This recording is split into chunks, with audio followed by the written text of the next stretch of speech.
जी, मैंने आपको बताया कि यहाँ पर मैंने एक एक्सटेंशन, आपने भी एक्सटेंशन इंस्टॉल कर लेनी है और इसका नाम है CMS डिटेक्ट। इसको करना क्या आपने कि download Google Chrome extension CMS detect, ये लिखेंगे आप तो ये आ जाएगी आपके सामने। देखिए मैं लिखता हूँ download CMS। CMS stands for content management system. ठीक है, हमारे पास दो तरह की वेबसाइट्स होती हैं, एक ग्राफिकल डिज़ाइन हुई हुई वेबसाइट होती हैं और एक कोडिंग वाली वेबसाइट्स होती हैं। दो ही स्टाइल हैं सिर्फ। ठीक है, जो ग्राफिकल डिज़ाइन वेबसाइट्स होती हैं उनको हम बोलते हैं CMS based content management system. अब अगर आप चेक करना चाहते हैं, सिर्फ मतलब आप SEO करना चाहते हैं, कोई भी बंदा आपको कह देता है मेरी वेबसाइट की SEO करनी है, तो आपने खुद से अपने तौर पर उससे चेक करना हो कि भाई ये वर्डप्रेस टाइप की फाइल वेबसाइट है कि कौन सी है, ये CMS है कि कोडिंग वाली है। तो आपने ना ये वाली extension download CMS detect Chrome extension आ रहा है ना नीचे, ये वाली एप्लीकेशन आपने इंस्टॉल कर लेनी है। आ गया, बस लिखा आ रहा है क्रोम, बस इस पर क्लिक करेंगे तो ये आपके लैपटॉप पे इंस्टॉल हो जाएगी। इसको यहाँ पर पिन कर लीजिएगा अपने पास ताकि आपको परमानेंट नज़र आती रहे। और मैं यहाँ पे इस पर ज़रा क्लिक करता हूँ।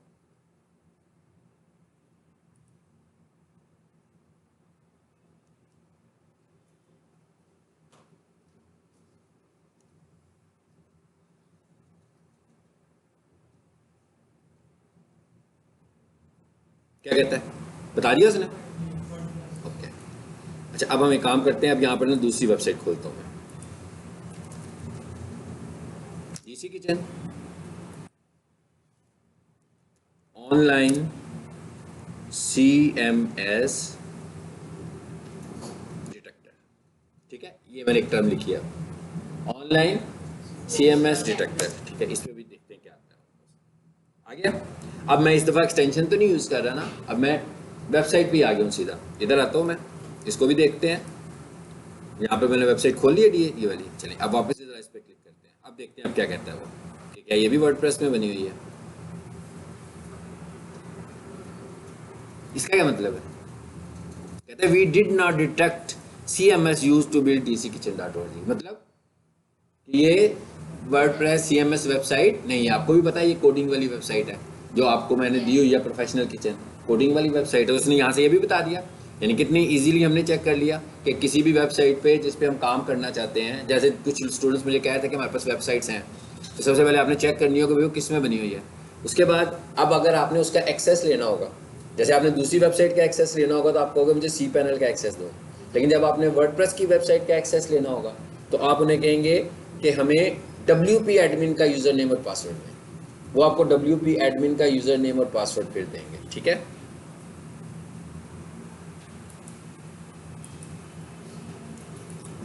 आ जाते हैं अंदर। इधर ये था, अब आगे सीधा यहीं पर ही आ गया। ये URL है, देखिए इस URL का क्या नाम है, cmsdetect.com। बस यहाँ पर आना है और यहाँ पर आपने कोई भी वेबसाइट लिखेंगे, अगर वो CMS की होगी। अब CMS में वर्डप्रेस भी होता है, CMS में Wix भी होता है, CS में Shopify भी होता है, मतलब बहुत सारी वेबसाइट्स हैं जो इस प्लेटफॉर्म में लोग बना कर दे रहे होते हैं। ठीक है, अब मैं यहाँ पर आता हूँ, यहाँ पर आकर मैं एक वेबसाइट लिखता हूँ https://sofa corporate washing services। अच्छा, ये वाली वेबसाइट्स ना कुछ अर्सा पहले वर्डप्रेस पे थी। ठीक है, इसको अभी हम रिसेंटली कोडिंग पर लेकर आए हैं, तो अब देखते हैं कि ये हमें क्या रिजल्ट करता है। ठीक है, क्योंकि ये तो बहुत सालों से वर्डप्रेस पर ही थी, लेकिन अभी हमने इसको शिफ्ट किया है और कोडिंग पे ले आए हैं, तो देखते हैं कि ये हमें कुछ रिटर्न करता है।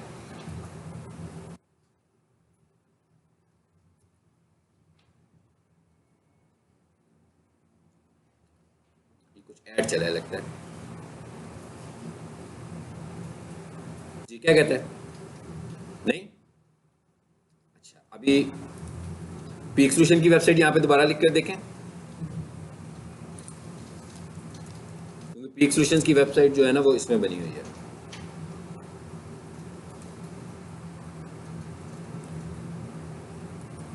वैसे हम जो है ना ज़्यादा रिकमेंड जो करते हैं, वैसे अगर हम नेट रिजल्ट चेक करें ना इंटरनेशनली, वैसे चेक करें ग्लोबली कि ज़्यादा वेबसाइट्स किस में बनती हैं, तो ज़्यादा वेबसाइट CMS में बनती हैं। ठीक है, लेकिन अगर हम आउटपुट वाइज देखें, जैसे मैं भी आपको कहा कि मैंने एक वेबसाइट को भी मैं स्विच किया कोडिंग पे लेकर आया हूँ, कि इसके अंदर प्रॉब्लम ज़्यादा है। उसकी प्रॉब्लम्स हैं क्या, बेस पे ज़्यादा बनने की वजह क्या है? सबसे ज़्यादा बनने की वजह यह है कि बहुत इजीली वेबसाइट्स यहाँ बन जाती हैं, ठीक है। मतलब इसके जो डेवलपर हैं उनको बहुत सारी मेहनत नहीं करनी पड़ती वेबसाइट्स बनाने के लिए। लेकिन आपने देखा ना कोडिंग वाली वेबसाइट जो होती है उसमें तो एक्स्ट्रा ऑर्डिनरी मेहनत होती है, ज़्यादा मेहनत करनी पड़ती है। तो इसका मतलब क्या हुआ कि ये चीप रेट्स पे भी बन जाती हैं, ठीक है। अब इस वजह से ज़्यादा लोग इसमें वेबसाइट, मोर देन 70% जो लोग हैं ना वो इस वक्त जो वेबसाइट्स बनी हुई हैं वो इसकी बनी हुई हैं। लेकिन इसमें जो सबसे बड़ी कबाहत है वो क्या है? वो ये है कि ये वाली वेबसाइट को हमें अपडेट रखना पड़ता है, इसलिए कि इस वेबसाइट, ये बेसिकली वेबसाइट बनती कैसे है? ये वेबसाइट बनती है प्लगइन्स के साथ। प्लगइन्स क्या होते हैं? मतलब एक सॉफ्टवेयर होता है ना, और एक सॉफ्टवेयर के छोटे छोटे पैचेस होते हैं, उनको हम बोलते हैं प्लगइन्स। तो ये प्लगइन्स किस, यानी इस वेबसाइट में जो कुछ भी आपको दिख रहा होता है ना वो सब कुछ प्लगइन्स की शक्ल में होता है। अब कोडिंग पर अगर हम आ जाते हैं तो कोडिंग में हमें जो कुछ दिख रहा होता है उनमें से एक भी प्लगइन नहीं होता, वो सारी की सारी हमने खुद से कोडिंग की होती है, ठीक है। अब उसमें क्या होता है, एक प्लगइन है तो इसका मतलब है सॉफ्टवेयर है, सॉफ्टवेयर है तो इसका मतलब क्या होगा, उसकी कोई एक्सपायरी भी होगी, उसकी कुछ अपडेट्स भी होंगी। तो अगर हम उन अपडेट्स पे भी नज़र ना रखें और फॉर एग्जांपल जो प्लगइन हम इंस्टॉल किया हुआ है हमने वो एक्सपायर हो जाता है किसी भी वजह से, तो क्या होता है, एकदम वल्नरेबिलिटी होल्स ओपन हो जाते हैं। अभी मैंने एक टर्म इस्तेमाल किया, वल्नरेबिलिटी होल्स। वल्नरेबिलिटी का क्या मतलब होता है कि आपका जो वेबसाइट है उसके अंदर कोई भी एंटर हो सकता है, मतलब होल्स बढ़ जाते हैं उसमें। जैसे हम घर को लॉक लगा कर जाते हैं ना, ठीक है, तो जब तक हमने SSL लगाई हुई है, मिसाल के तौर पर आपने एक सॉफ्टवेयर ऐसा यूज़ किया हुआ जो ऑब्सोलीट हो चुका हुआ है, पुराना हो चुका हुआ है, तो इसका मतलब क्या हुआ कि उसे एक्सेस करना लोगों के लिए ज़्यादा आसान होगा क्योंकि उसकी सारी चीज़ें ओपन है। और एक चीज़ है जो अपडेटेड होने लगी हुई है, इसका मतलब ये हुआ कि इसको अपडेट करना भी बहुत ज़रूरी होता है, ठीक है ना, इसको अपडेट करना भी बहुत ज़रूरी होता है। और इसके साथ साथ ये भी देखना पड़ता है हमें कि इसके कोई प्लगइन एक्सपायर तो नहीं हो गए। अगर प्लगइन एक्सपायर हो जाए तो फिर हमें उन्हें अपग्रेड भी करना पड़ता है। तो इसका मतलब ये हुआ कि ये वेबसाइट अगर किसी ने बनवाई है और वो टेक्निकल नहीं है तो खुद तो इसे मैनेज नहीं कर सकता, आम बंदा इसको मैनेज नहीं कर सकता। सो अगर इसे कोई मैनेज करने वाला ना हो तो इसके बहुत ज़्यादा चांसेस होते हैं इसके करप्ट होने के, हैक होने के, ठीक है। और इस वजह से ये होती भी है, बहुत सारी ये डिस्टर्ब भी होती है। और अगर हम कोडिंग वाली वेबसाइट पर जाएं तो कोडिंग वाली वेबसाइट को कोई इस तरह का इशू ही नहीं है। इवन आप उसको 10 साल पुरानी वेबसाइट को भी इस्तेमाल कर रहे होंगे ना, वो भी चल रही होगी। हाँ, ये अलग बात है कि गूगल के एल्गोरिदम्स उसको कह रहे होंगे भाई ये तो बड़ी पुरानी वेबसाइट हो गई है, लेकिन आपकी वेबसाइट को कोई मसला नहीं होगा, वेबसाइट चल रही होगी। आज भी अगर किसी बंदे ने 80s की वेबसाइट बनाई है तो वो लाइव है तो लाइव होगी। ये नहीं हो सकता है कि वो किसी वजह से ख़राब हो गई हो और रिमूव हो गई हो और ख़त्म हो गई हो, वो आज भी होगी, लेकिन वो उस तरह यूज़र फ्रेंडली नहीं होगी जिस तरह के आजकल के सीन्स चलने लगे हैं, ठीक है। तो इसलिए मैं ज़रा रिकमेंड यही करता हूँ, अगर मेरे से कोई एडवाइस लेता है तो मैं उसे कहता हूँ भाई कोडिंग वाली वेबसाइट बनाए। अब उसकी बात क्या है, दूसरी वेबसाइट में हमें क्या करना पड़ता है, प्लगइन की बात हो रही है तो प्लगइन फ्री तो नहीं होते, सारे के सारे प्लगइन पेड होते हैं। लेकिन जो प्रोफेशनल्स होते हैं वेबसाइट्स बनाने वाले, वो क्या करते हैं, वो पेड फ्री प्लगइन्स के साथ ही आपकी वेबसाइट बना देते हैं। इस वजह से वैसे देखा जाए तो वर्डप्रेस की वेबसाइट स्लो नहीं होती है, लेकिन अगर आप अपनी वर्डप्रेस की वेबसाइट फ्री प्लगइन्स के साथ बनाओगे तो आपकी वेबसाइट स्लो होगी। यानी आपको क्या करना है, प्लगइन्स को बाय करना है। हर काम करने का एक प्लगइन है, यानी आपके जो कहते हैं ना हम स्टाइल शीट जिसको कहते हैं, भाई स्टाइल शीट से इसका स्ट्रक्चर बना हुआ है, उसके लिए अलग प्लगइन है। उसके बाद हम कहते हैं SEO करनी है, उसके लिए अलग प्लगइन है।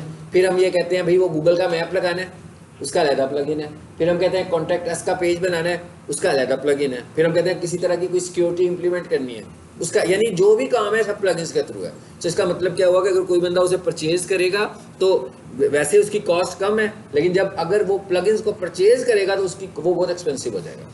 तो इसलिए आपको, उनको पता ही नहीं होता, यूजर्स को, क्लाइंट्स को तो ये पता ही नहीं है कि क्या हो रहा है, ठीक है। तो वो ज़्यादातर फ्री प्लगइन्स के साथ वेबसाइट बनाकर उनको दे देते हैं, या फिर यूँ करते हैं कि वेबसाइट जब बनाते हैं तो उस वक्त प्लगइन यूज़ करते हैं, उसके बाद प्लगइन को अनइंस्टॉल कर देते हैं, अपना प्लगइन यूज़ करके सब कुछ बना के दे दिया उनको, उसके बाद उसको रिमूव कर दिया, ठीक है। तो ये मैंने आपको एक छोटा सा इंट्रो दिया। अब हम देखते हैं जी ये पीक सोल्यूशन वाला क्या कहता है कि क्या ये वेबसाइट किस में है।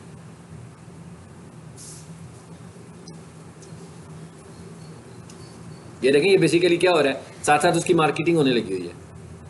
ये एलिमेंटर जो है ये भी थीम है, वर्डप्रेस का एक थीम है, ठीक है। आइए जरा देखें क्या कहता है, पता लग गया ना।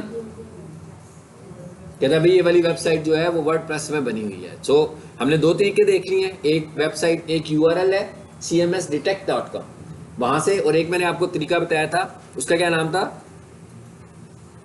एक प्लगइन इंस्टॉल कर लो, किस नाम से, CMS डिटेक्ट के नाम से, ठीक है। CMS डिटेक्ट के नाम से कर लोगे तो वो बता देगा आपको। अब वो बताने लगा हुआ है, कहता है ये वेबसाइट जो बनी हुई है, देखिए ना मिक्सचर है ना, ये CMS के मिक्स प्रोडक्ट्स के साथ मिलकर बनी हुई है। कहता है इसमें इतना परसेंट जो है 55% किसका है, वर्डप्रेस का है, कुछ हिस्सा इसका शॉपिफाई का भी है, कुछ लारावेल से लिया हुआ है, कुछ विक्स से लिया हुआ है, कुछ मेजेंटो से लिया हुआ है, कुछ, ये कितने सारी चीज़ें मिलाकर इसने एक वेबसाइट बनाई हुई है। सो मैं इस तरह की वेबसाइट को, अगर मुझे कोई कहे कि वेबसाइट बनवानी है तो मैं रिकमेंड नहीं करता हूँ कि वो इस तरह की कोई वेबसाइट बनवाए।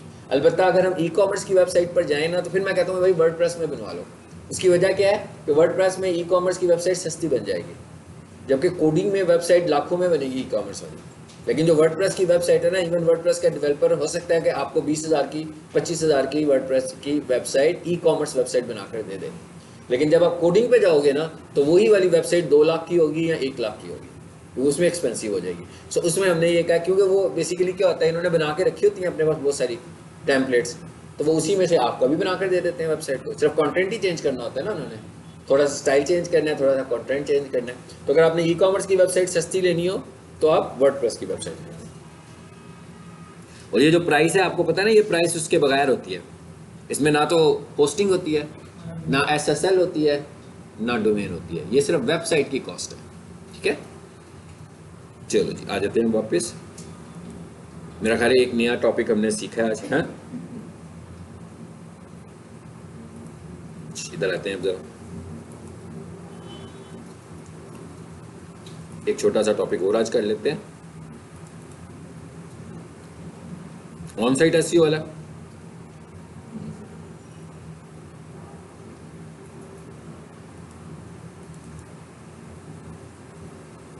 गुड।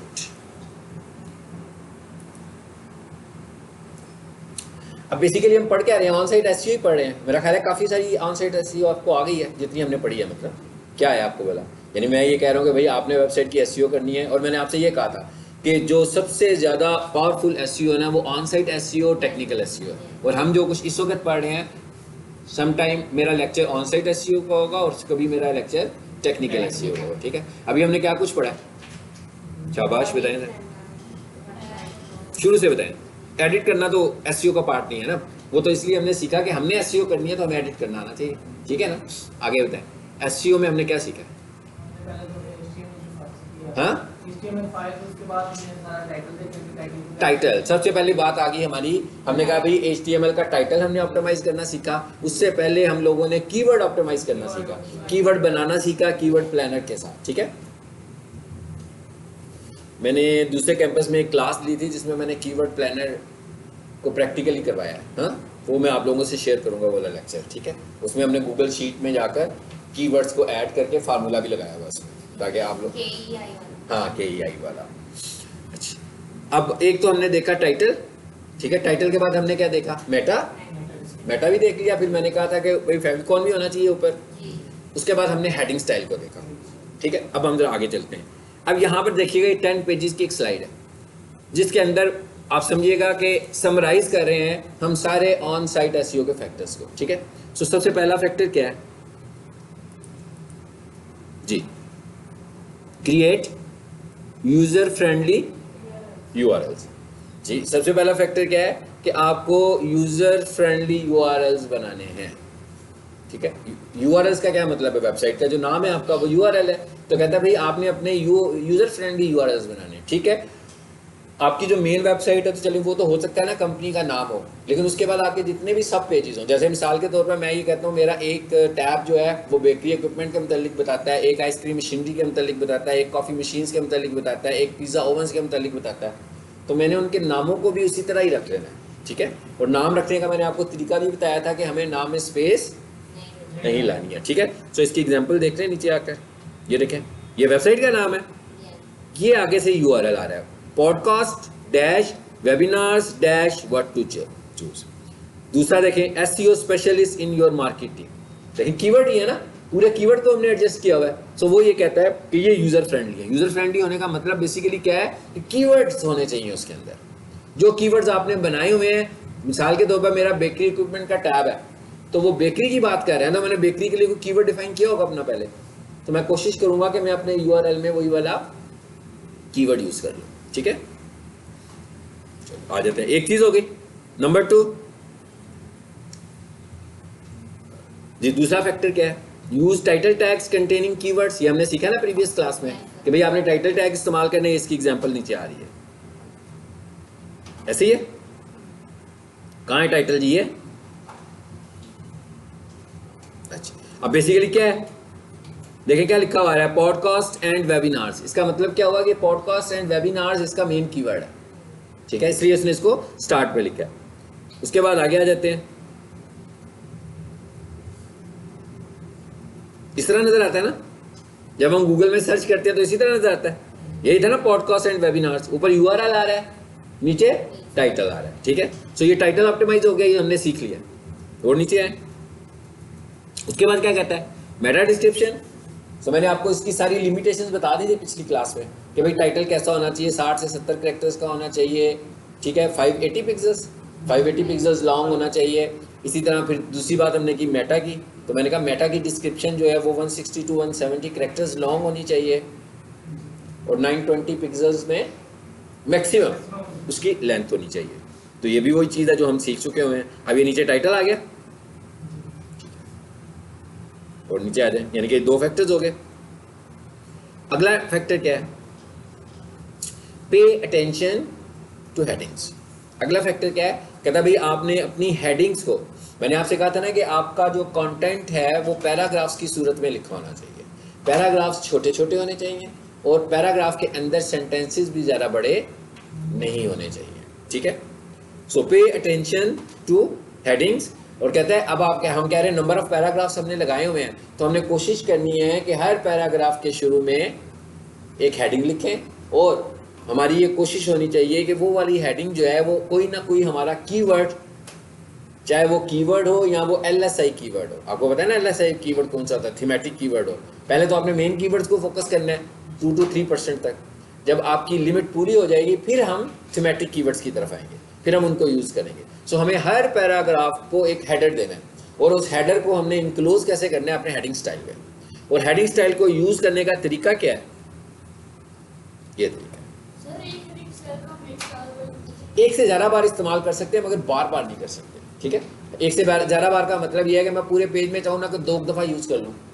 ठीक है, लेकिन अगर मैं ये कहूँ कि मैं सारी की सारी हेडिंग्स को H1 से ही चलाऊंगा और मैं समझूँ कि H1 स्ट्रॉन्ग है तो शायद कुछ फ़ायदा पहुँचाएगी, तो नहीं, ये नुकसान पहुँचाएगी आपको। सो आपने कोशिश, क्योंकि बेसिकली क्या कह रहा है गूगल, हमें क्या कह रहा है, गूगल कह रहा है कि भाई स्ट्रक्चर बना लो, एक हायरार्की बनाएं कि भाई ये आप ऊपर से शुरू किया, ट्री की शक्ल में चीज़ों को लेकर आए कि ये ऊपर जो है ये बड़ी वाली चीज़ है, इसके नीचे जो है वो उसका सब एलिमेंट है, उसके नीचे जो है वो उसका भी सब एलिमेंट है, उसके नीचे जो आ रहा है वो ऐसे ही बताएंगे ना।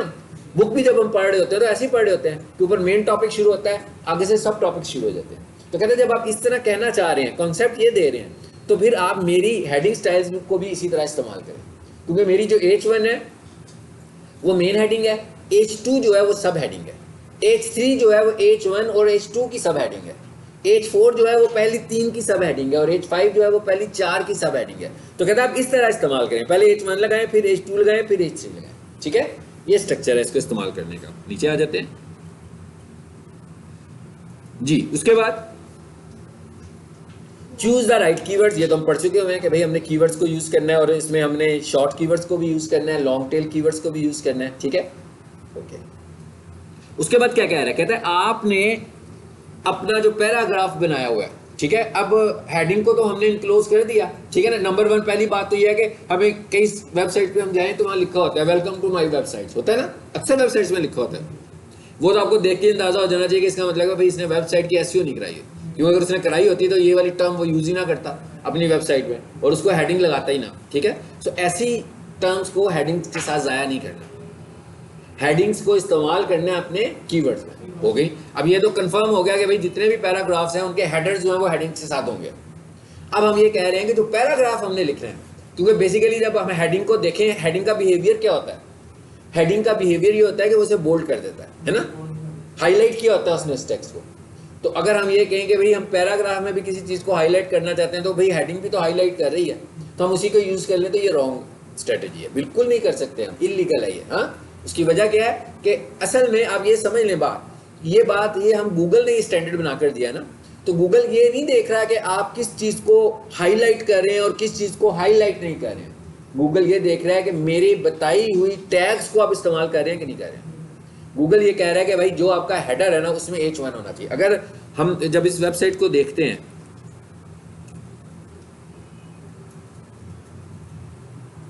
क्या थी जी वो वेबसाइट, प्रोफेशनल। जब हम इस वेबसाइट को देखते हैं, प्रोफेशनल किचन की वेबसाइट को, ठीक है, तो मैं जब इसकी हेडिंग को देखता हूं, तो मैंने आपको जो लेक्चर हेडिंग्स का दिया था, उस हेडिंग के वेट के साथ इस हेडिंग के वेट को अगर हम कंपेयर करें तो बहुत फर्क है। वो वाला हेडिंग स्टाइल और ये वाले हेडिंग स्टाइल में तो जमीन आसमान का फर्क है ना। उसकी वजह क्या है कि इसको हमने स्टाइल शीट के साथ फॉर्मेट किया हुआ है। अब हमने स्टाइल शीट से इसको फॉर्मेट कर लिया, तो गूगल ये नहीं कह रहा कि क्यों किया है, वो ये कह रहा है कि बेशक आपने इसकी फॉर्मेटिंग की है खूबसूरत दिखाने के लिए कस्टमर्स को, लेकिन आपने इसके साथ H1 लाजमी इस्तेमाल करना है। कहता है H1 लाजमी इस्तेमाल करना है। सो बेसिकली उसको क्या चाहिए, उसको फॉर्मेट नहीं चाहिए। उसको अगर फॉर्मेट चाहिए होता तो वो कहता है कि भाई ये स्टाइल शीट क्यों लगा दिए, मुझे तो सिंपल वही चाहिए जो H1 कह रही है, ठीक है। तो इसका मतलब है इसको फॉर्मेट नहीं चाहिए, इसको अपनी पसंद का टैग चाहिए। और अपनी पसंद का टैग क्यों चाहिए, क्योंकि उसने अपने कुछ स्टैंडर्ड्स बनाए ना कुछ चीज़ों को चेक करने के लिए। तो वो देखेगा कि भाई H1 लगा हुआ है, इसका मतलब है ये इसकी हेडिंग होगी, मतलब वो कुछ चीज़ों को कैलकुलेट करेगा ना मैकेनिज्म के साथ, ठीक है। अब वो कहता है कि ये वाला जो हिस्सा है ये भी तो हाईलाइट हुआ है, प्रोफेशनल किचन को भी देखे मैंने हाईलाइट किया हुआ है। अब वो क्या कहता है कि भाई आपने जो पैराग्राफ का कंटेंट लिखा है उसे अगर आपने हाईलाइट करना है तो उसके लिए आपके को मैं 3 ऑप्शन देता हूँ। एक ऑप्शन देता हूँ EM का tag. EM stand for emphasis. Emphasis का मतलब क्या होता है, जब हम बोल रहे होते हैं ना किसी चीज़ पे हमने जोर देना होता है, ठीक है ना, किसी चीज़ को ज़्यादा प्रेशर देकर हम बताना चाह रहे हो कि ये खास बात ये वाली है, तो एम्फेसिस कर रहे होते हैं उसके ऊपर ज़्यादा, ठीक है। तो कहता है ये EM का एक टैग है, इसके साथ लगा लो। B का टैग है, B फॉर बोल्ड, और स्ट्रॉन्ग का टैग। कहता है ये 3 टैग्स हैं, इन 3 टैग्स को आप अपने पैराग्राफ के टेक्स्ट को हाईलाइट करने के लिए इस्तेमाल करेंगे। अब पैराग्राफ के टेक्स्ट को हाईलाइट किसे करना है, एक ही चीज हाईलाइट होगी ना उसके अंदर, क्या, कीवर्ड्स। कीवर्ड्स को हाईलाइट करना है हमने। इस एग्जांपल में अगर आप देखें कीवर्ड हाईलाइट हुआ, बाकी तो मैंने नहीं किया हुआ। इसका मतलब क्या हुआ कि जब वो इस पैराग्राफ में आएगा तो वो ये कहेगा, ढूंढेगा EM को, ढूंढेगा बोल्ड को, ढूंढेगा स्ट्रॉन्ग को, जहां जहां उसको मिलेंगे वो समझ जाएगा कि ये क्या है, इसके कीवर्ड है और पैराग्राफ्स के अंदर है। तो मैंने उसका स्टैंडर्ड फॉलो किया।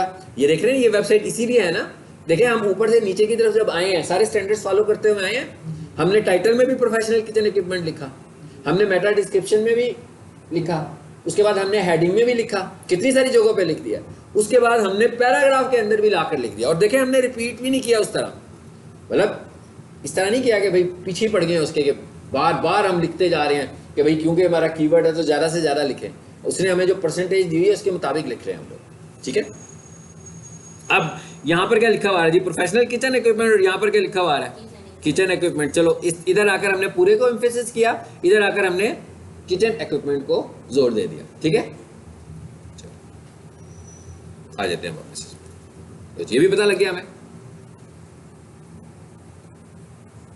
क्या लिखा हुआ है। Long tail keywords are a better way to reach your audience. कहता है देखिए जब भी हम लॉन्ग टेल कीवर्ड लिखते हैं, ठीक है ना, जैसे ही हम लॉन्ग टेल कीवर्ड्स लिखते हैं, जैसे मैं आपको डिजिटल मार्केटिंग सिखा रहा हूँ तो आपको होगा भाई चलो इंटरनेट भी सीख ही लेंगे, बीच में आ ही जाएगा ना, इंटरनेट के साथ ही तो सीख रहे हैं हमने, तो इंटरनेट भी सीखा जाएगा बीच में। सेम इसी तरह जब हमने कोई लॉन्ग टेल कीवर्ड लगाया होगा तो शॉर्ट टेल कीवर्ड तो ऑटोमेटिकली उसके बीच में आ जाएगा। तो कहते हैं ज़्यादा बेहतर है कि आप लॉन्ग टेल कीवर्ड्स का इस्तेमाल करें।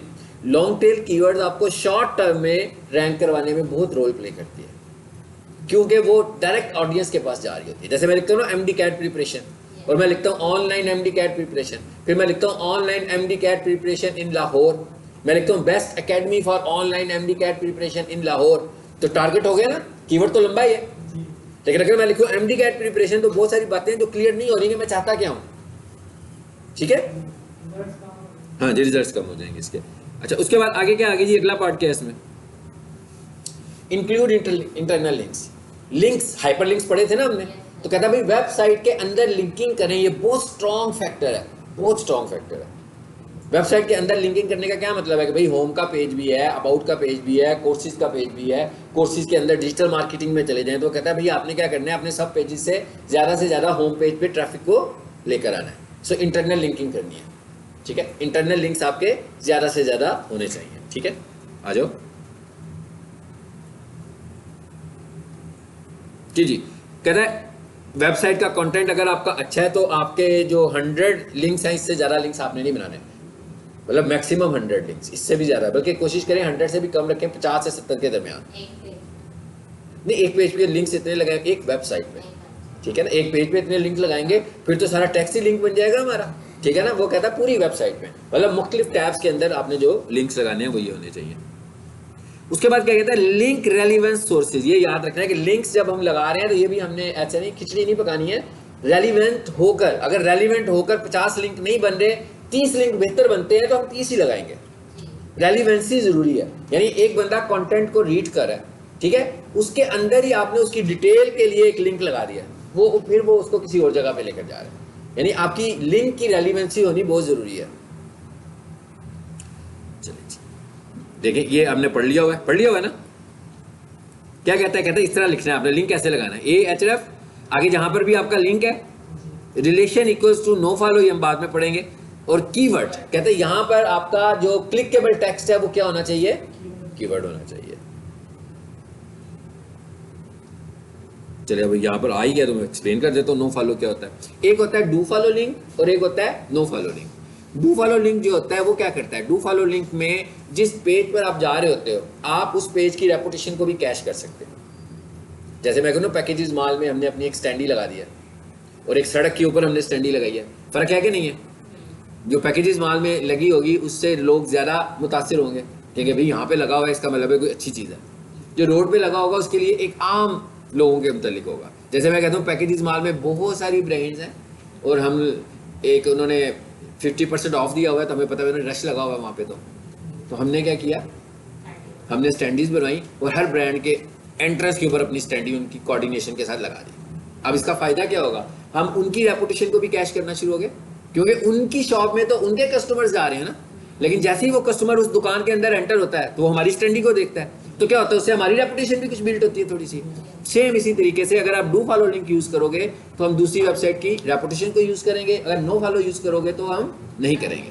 यानी इसका मतलब क्या हुआ कि मैंने नो फॉलो कहा तो मैं कहता हूँ कोई मेरी रेपुटेशन को यूज़ ना करे। अगर मैं डू फॉलो दे रहा हूँ तो इसका मतलब मैं अलाउ कर रहा हूँ। ये बेसिकली टॉपिक है लिंक बिल्डिंग का, ठीक है। तो लिंक बिल्डिंग में मैं इसको फिर एक्सप्लेन करूंगा। What is no follow link? A no follow link is a link that does not count as a point in the page favor। यही बात बताइए ना मैंने आपको कि अगर आप नो फॉलो लगाओगे तो वो उसको फेवर नहीं करेगा। यानी इसका मतलब क्या होगा कि ये वाला लिंक उसको अपना रैंक शेयर नहीं कर रहा। रैंक का मतलब क्या है, रैंक का मतलब ये है कि अथॉरिटी।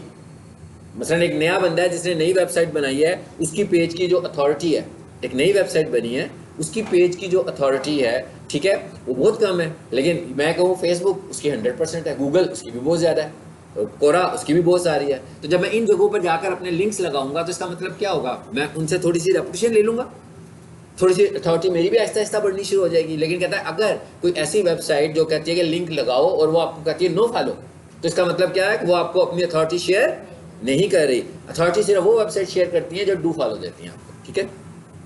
चलो जी आ जाए, ये डू फॉलो लिंक भी हो गया। साथ ही ऑप्टिमाइज योर इमेजेस, ये हमने बड़ी लंबी स्टोरी सीखी हुई है इसकी कि भाई इमेज ऑप्टिमाइज होना चाहिए, बताया हुआ ना कैसे कैसे इमेज ऑप्टिमाइजेशन होती है। और अपने ही कीवर्ड्स को आर्ट के अंदर भी यूज करेंगे, इमेज के साइज को हम कंप्रेस करेंगे, इमेजेस के नाम कीवर्ड्स के ऊपर रखेंगे, यही बताया हुआ ना सारा मैंने आपको। ये आर्ट एट्रीब्यूट आ गया, ठीक हो गया। आर्ट एट्रीब्यूट में हम ज्यादा से ज्यादा कितने रख सकते हैं, अबाउट 140 कैरेक्टर्स, 140 कैरेक्टर्स हम लोग इसमें ऐड कर सकते हैं, ठीक है। अल्टरनेट, ये मैंने आपको ये इमेज कोई चीज भूल जाए ना, मेरा वीडियो लेक्चर सुने इमेजेस वाला, ठीक है। चलो उसके बाद क्या कहता है, कहता है set up a company blog. अच्छा ये ब्लॉग बिल्कुल वैसे ही है जैसे मैं आपसे, ब्लॉग होता क्या है बेसिकली, एक होता है ना वी लॉग, उसे हम क्या कहते हैं वीडियो लॉग, और एक होता है ब्लॉग।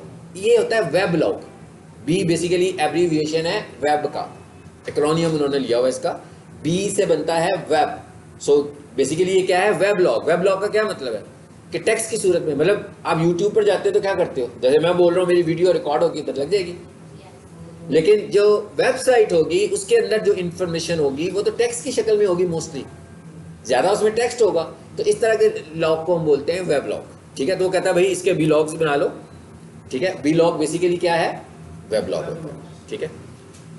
तो जैसे मैंने आपको सब डोमेन्स बनानी सिखाई हैं, इसी तरह बहुत सारे टूल्स हैं जहाँ से हम फ्री डोमेन्स बना सकते हैं। बिल्कुल इसी तरह जैसे मैं कह रहा हूँ ना, मेरे 10 कीवर्ड्स हैं, 10 सब डोमेन्स बना दो, ठीक है। उन 10 सब डोमेन में भी अपने कीवर्ड टारगेट करो, अपनी मेन वेबसाइट पे भी कीवर्ड टारगेट करो। अब होगा क्या, आपकी टोटल वेबसाइट्स कितनी होगी, 11। आपकी कंपटीटर्स की वेबसाइट भी नहीं होंगी 11 मेरा ख्याल है ना, 3-4 कंपटीटर्स होंगे आपके। जिसका मतलब क्या हुआ, जब आप रैंक करोगे अपनी इन 11 वेबसाइट्स के ऊपर तो आप 11 नंबर तो आप ही ले लोगे सारे, आपका कंपटीटर ऑटोमेटिकली नीचे चला जाएगा। और जब हमने उसकी सब डोमेन बनाई होगी तो वो सब डोमेन पे जब क्लिक करेगा तो लेकर कहाँ पर आएगा, हमेशा हमारी प्राइमरी डोमेन पे ले आया करेगा, क्योंकि मैंने तो सिर्फ होम पेज ही चेंज किया हुआ उसका, ठीक है। चलो जी यहाँ तक इसे रोक देते हैं। ये वाला टॉपिक है भी सोशल मीडिया का, इसे हमें बाद में देखना है, ये स्लाइड में आप लोगों से शेयर करूंगा, ठीक है।